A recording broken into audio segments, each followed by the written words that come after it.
নারীদের ক্ষমতায়ন করা না হলে দেশকে এগিয়ে নেওয়া যাবে না। তাই নারীদের ক্ষমতায়ন এগিয়ে নিতে ফ্যামিলি কার্ডের উদ্বোধন করা হয়েছে বলে জানিয়েছেন প্রধানমন্ত্রী তারেক রহমান।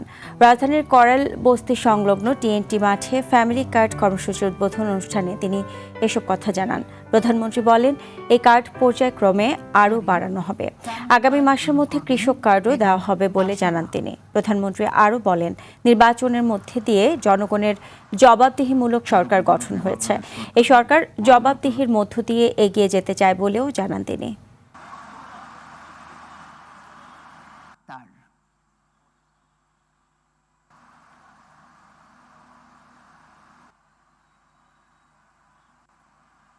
আসসালামু আলাইকুম এবং শিক্ষিত নারী সমাজকে আজকে আমরা অর্থনৈতিকভাবে এম্পাওয়ার করতে চাই, অর্থনৈতিকভাবে তাদের সচ্ছলতা গড়ে তুলতে চাই এবং সেই লক্ষ্যকে সামনে রেখেই বর্তমান সরকার গঠনের আগেই পরিকল্পনা গ্রহণ করেছে কিভাবে নারীদেরকে আমরা ক্ষমতায়ন করব, অর্থনৈতিকভাবে সচ্ছল করে গড়ে তুলব এবং তারই অংশ হিসাবে আজকে এই ফ্যামিলি কার্ড আমরা সমগ্র বাংলাদেশে পর্যায়ক্রমিকভাবে ইন্ট্রোডিউস শুরু করলাম আজকে আমরা।